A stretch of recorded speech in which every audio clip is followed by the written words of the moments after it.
The herd had moved on. The lions had circled. But when the kill came, one lioness didn't bite. She licked and laid down and refused to move. Rangers watching from the distant ridge reached for their binoculars, expecting the usual: a quick end, dust in the air, silence returning. But what they saw froze them mid-sentence. The calf, no more than a few days old, had been left behind during the stampede. Its legs were still learning the rhythm of walking, its coat not yet darkened by age or fear. It stood there in the open, entirely exposed. The lioness had every reason, every evolutionary instinct to strike, but she didn't. Instead, she stepped forward, slow and deliberate, not like a predator, but like something remembering. Her body moved between the pride and the calf, not in challenge, but in a kind of aching resolve. The others, confused, hesitated. A few growled low, tails twitching in agitation. But she stood firm, not aggressive, not defensive, just still. And when they began to inch closer, she curled her body around the calf and pressed her head against its trembling side. The calf blinked, then collapsed, not out of trust, but out of exhaustion. The lioness didn't move. The others circled for a moment more, then melted into the grass, unsettled by what they didn't understand. From the observation post, one ranger whispered, "She's guarding it, like it's hers." No one answered. Cameras clicked quietly, not to prove, but to remember. Not every day does the law of the wild bend. As the sun dropped and shadows stretched long across the savannah, the lioness remained beside the calf. She didn't hunt, she didn't sleep. She just kept watch, as if she were waiting for something or someone that had never come. And in the silent hum of dusk, even the rangers forgot who was predator and who was prey. By the second day, the calf was walking again, barely and only in short bursts, but never far from the lioness. She moved with a strange duality, graceful as ever, yet hesitant, as if carrying something far more fragile than herself. She nudged the calf toward shade when the sun grew brutal, licked its wounds clean after it stumbled through thorns, and slept curled around it, always facing out, ears twitching at the slightest sound. The rangers, who had now set up a semi-permanent station on the ridge, documented every movement. "She lost her cub," one of them murmured, flipping through older images. "A week ago, same lioness." The revelation landed like a stone. Loss explains many things in the wild, but not this. Not crossing species lines, not nurturing the very thing she had evolved to hunt. But there she was, keeping the calf alive. And not just alive, but comforted. The calf had begun to follow her now, not like prey follows a predator, but like a child follows its mother. When she moved, he moved. When she stopped, he curled against her flank. There were moments, quiet, ordinary ones, that looked like love. The pride didn't understand. At first, they kept their distance, unsure of this strange deviation in hierarchy. But hunger changes behavior. On the fourth day, a younger lioness approached, hungry and uncertain. She circled, tail low, eyes fixed on the calf. The older lioness stood quickly, placing herself between the two. There was no growl, no snarl, just a look, and it was enough. The younger lioness backed away, confused and irritated. That night, the pride moved on again, this time leaving her behind entirely. She didn't follow. She stayed with the calf. The rangers debated intervention. Should we relocate the calf? Is this natural? But every time they approached, just close enough to test the lioness's reaction, she would rise, place her body between them and the calf, and stare, unblinking, until they stepped back. "She's made her choice," one ranger said quietly. "Maybe it's not about nature anymore. Maybe it's about need." Rain came on the sixth night. It pelted the savannah, turning dust into mud and hollow trees into echoes. The calf cried, high-pitched and panicked. But the lioness didn't move from his side. She pressed her weight into his to block the wind, licked the rain from his ears, and stood over him like a mother who knew storms all too well. By now, her ribs had begun to show. She hadn't hunted in days, but she remained. On the morning of the seventh day, a pack of hyenas appeared at the edge of the brush. The rangers tensed. The calf had no chance. The lioness barely did either, not alone. The hyenas barked and cackled, pacing, testing. She stood, low to the ground, eyes sharp, muscles taut. They lunged. She met them halfway. It wasn't a long fight, but it was brutal. Dust flew, blood stained her paw. But when it ended, the hyenas retreated, limping and snarling. The calf was untouched. She stood over him, panting, injured but upright. That night, the rangers lowered their binoculars. No one said a word. They didn't need to. Some stories don't require narration. They just need to be witnessed. So the rangers did. They watched in shifts, recorded patterns, whispered theories they couldn't prove. Days bled into each other. The calf grew steadier, its ribs less pronounced, legs more confident. He began to mimic her, not just in movement, but in posture. When she lay with her head high, he mirrored it. When she scanned the horizon, so did he. There was no milk to give, no words to offer. But whatever he needed to feel safe, she gave it. Not with effort, with presence. Her own body, however, was beginning to betray her. Hunting alone rarely succeeds. She scavenged when she could, scraps left behind by vultures or distant kills. But more often than not, she returned to him with nothing. The calf, learning from her restraint, no longer cried when he was hungry. He simply leaned against her and waited. Hunger shared was hunger halved, and somehow that made it survivable. One morning, a lion's roar echoed across the plain. Deep, thunderous, familiar. The pride had returned. They came with full bellies and narrowed eyes, led by the dominant male. He didn't charge. He didn't growl. He simply stared. And she didn't move. She stood tall despite her thin frame and placed herself once more between them and the calf. It was no longer defiance. It was declaration. This one is mine. Whatever you think this is, it's more than instinct. It's something I won't let you unmake. The standoff didn't last long. The male, sensing no threat and no benefit, turned away. The others followed. One younger lioness paused, watching the calf for a beat longer than the rest, her eyes unreadable. Then she too disappeared into the tall grass. The rangers exhaled. She's not part of them anymore, one whispered. No, another replied. She's something else now. Rain came and went. Seasons shifted. The calf grew taller, stronger. His gait became steady, eyes sharper. The lioness aged faster. Her steps slowed, her fur dulled, but her gaze never softened. She remained by his side through every milestone. When he first brayed at thunder, when he outran a jackal, when he began sleeping slightly apart but always within reach. Sometimes she watched him from a hill while he grazed, her posture relaxed in a way it never had been before, as if some part of her believed, finally, that he would be okay. And when she didn't rise one morning, he came to her. He nosed her gently, like she had once done for him. And then he laid beside her, silent, not in fear, not in confusion, but in memory, in recognition. The rangers found them that way, side by side under a pale morning sky. The calf rose when they approached, unafraid.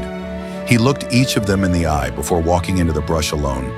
Every step quiet, deliberate, strong. He didn't look back. He didn't need to. She had already walked every step with him, long before he took them, because she had made sure the ground was ready, the path safe, the silence less lonely.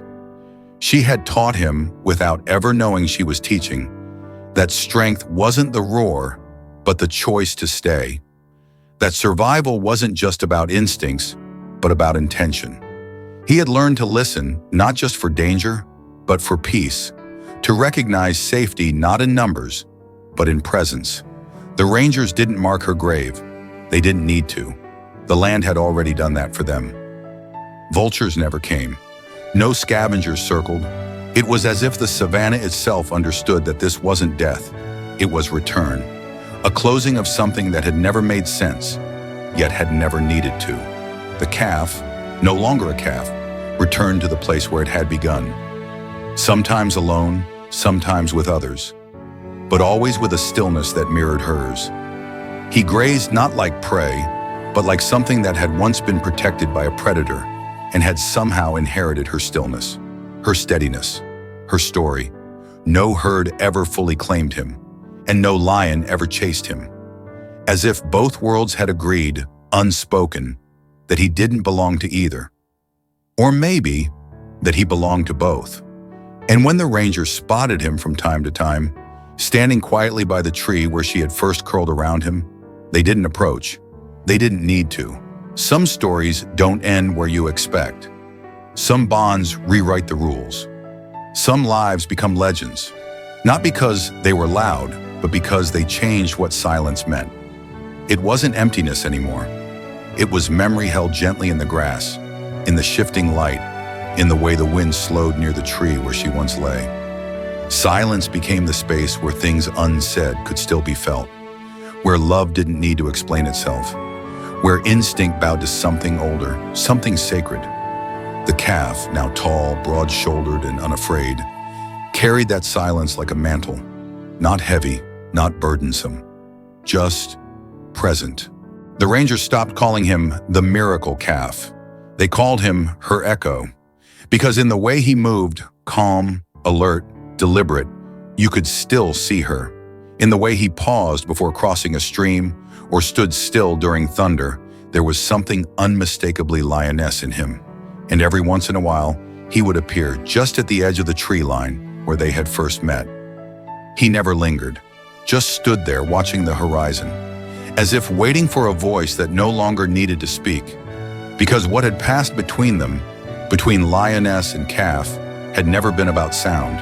It had been about presence, about choice, about the impossible, sacred act of staying when everything else told you to walk away.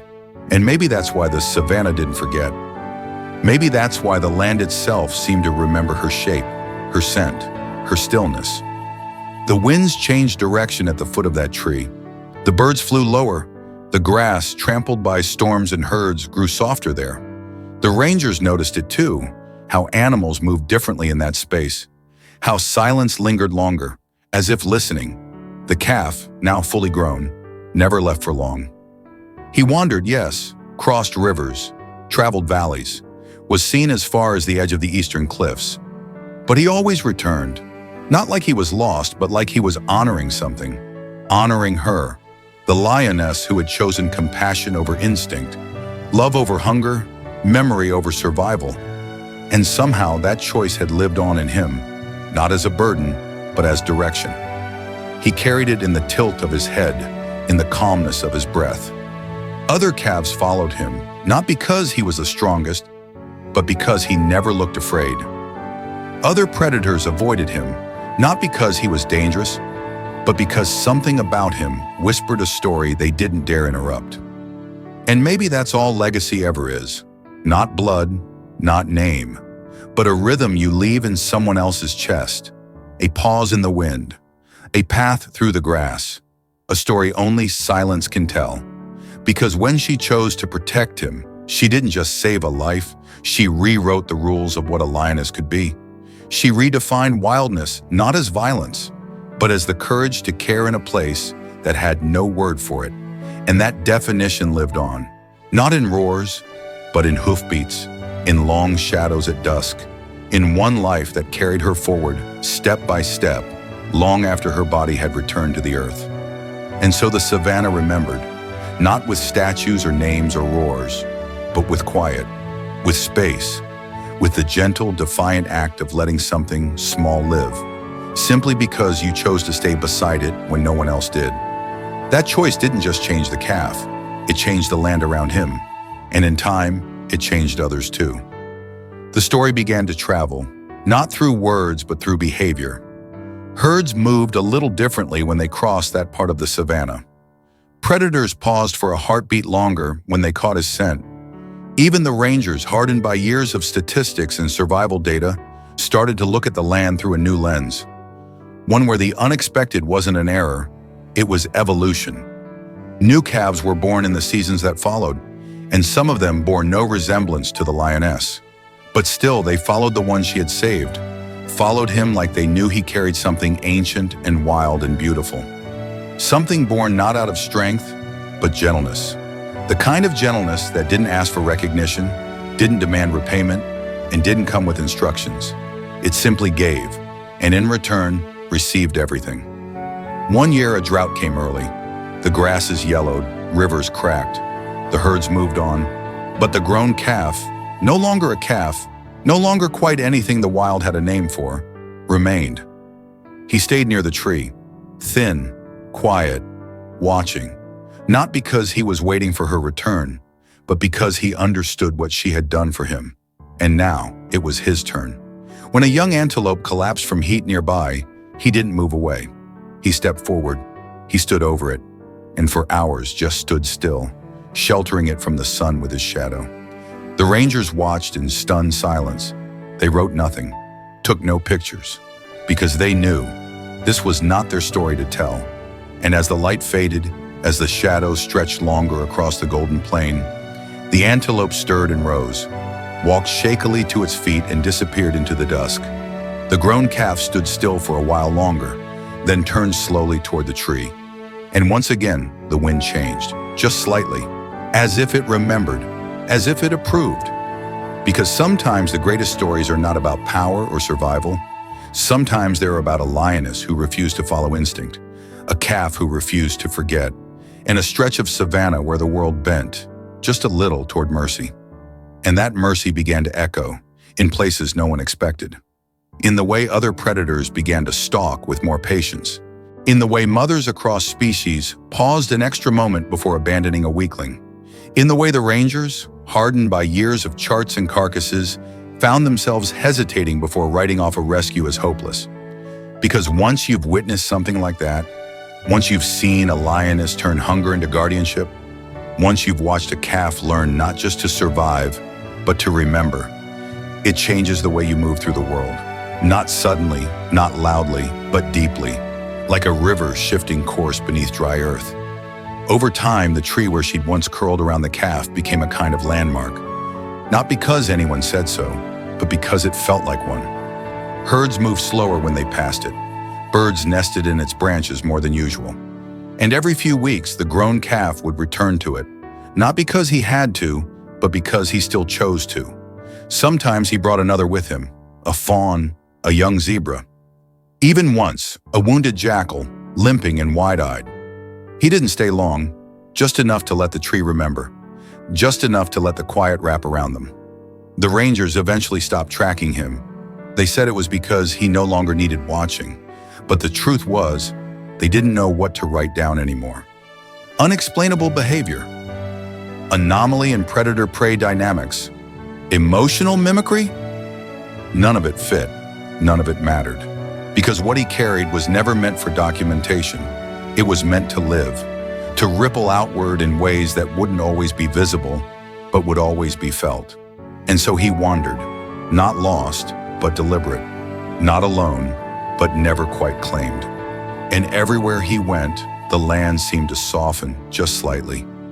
Grass bent easier, wind moved slower, as if the wild itself had taken a breath, as if in that breath, something had been rewritten, not with force, not with dominance, but with the quiet, unwavering presence of a creature that had once been saved by love and had made it his mission to return it, one silent choice at a time. That's how the story continued, not through dramatic gestures or loud declarations, but through small, almost invisible decisions, a hesitation before acting, a step forward when others turned away, a glance back, not out of fear, but remembrance.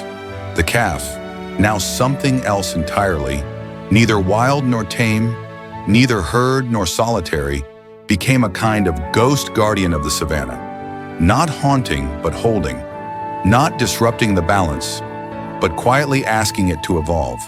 Sometimes at dusk he would appear in places where animals were dying, where mothers had fallen, where little ones had no one left.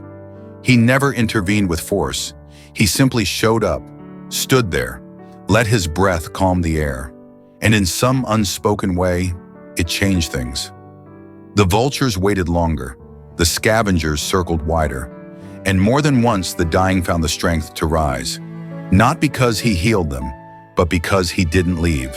The rangers, though they no longer tracked him, spoke of him often, around campfires and morning briefings.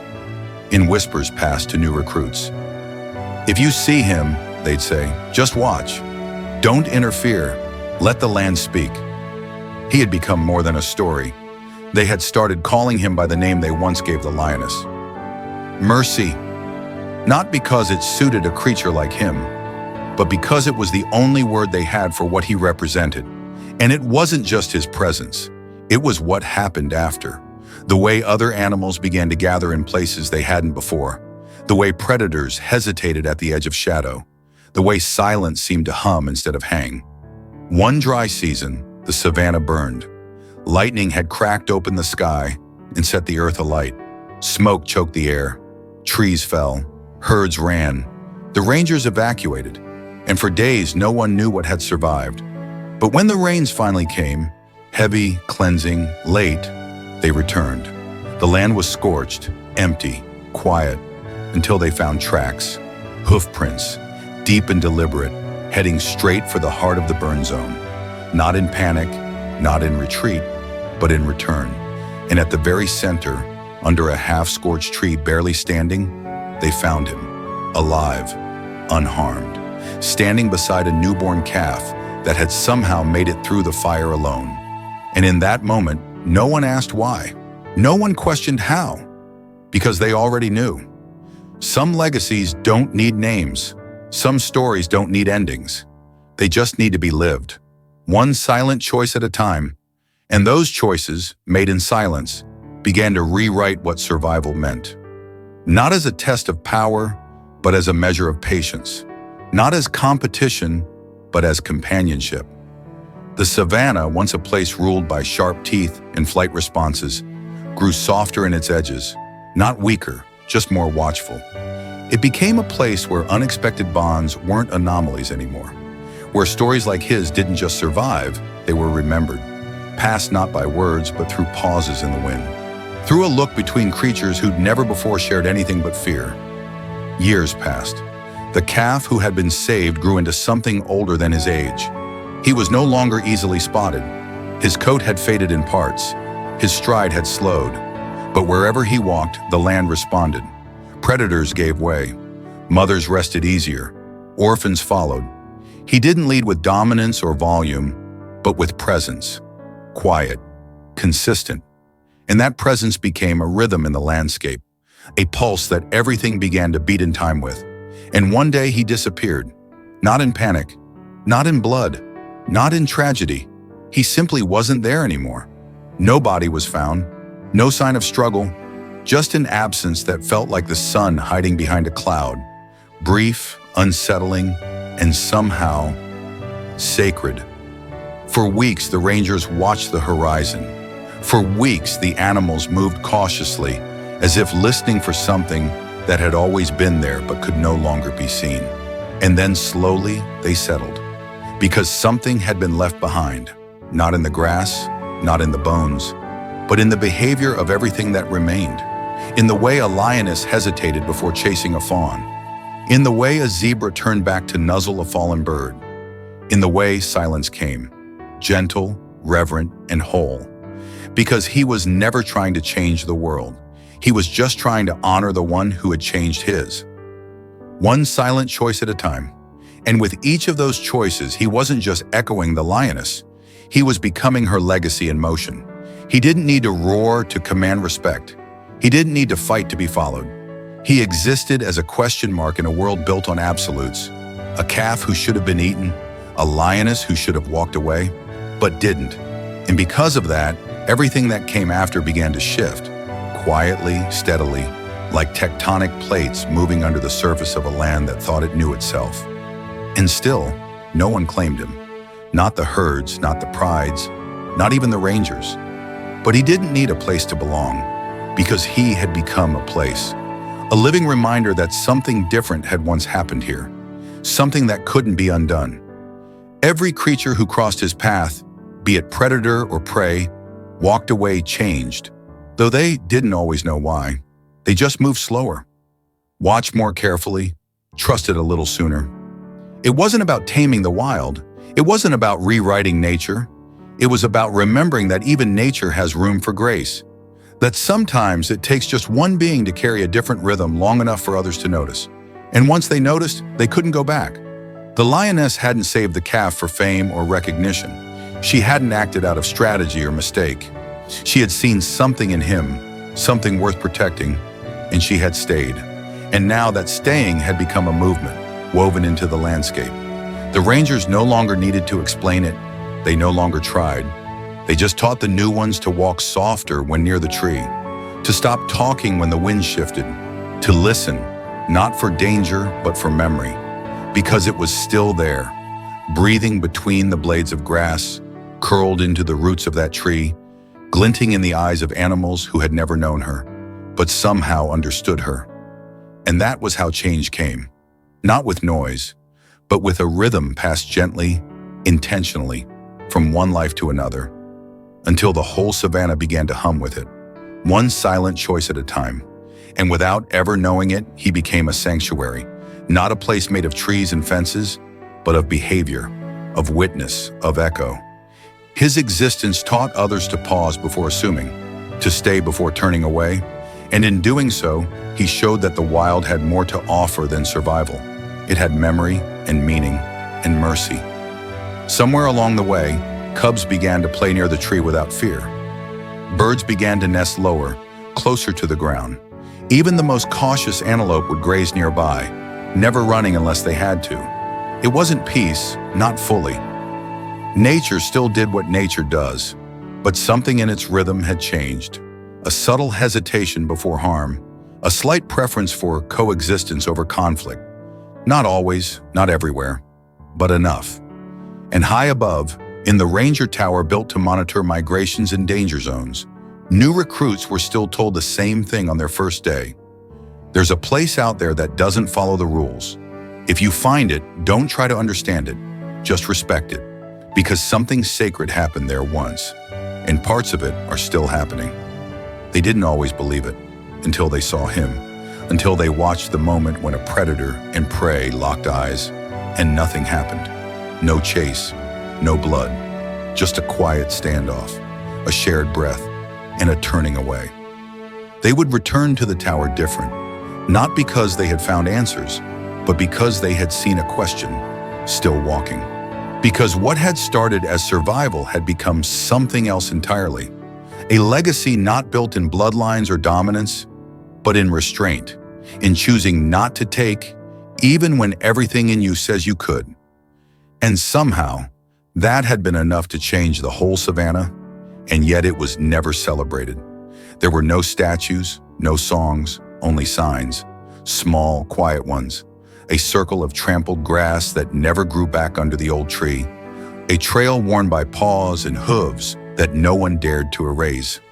A gentle hush that would fall whenever a herd passed through the clearing, as if all knew instinctively that they were entering something sacred.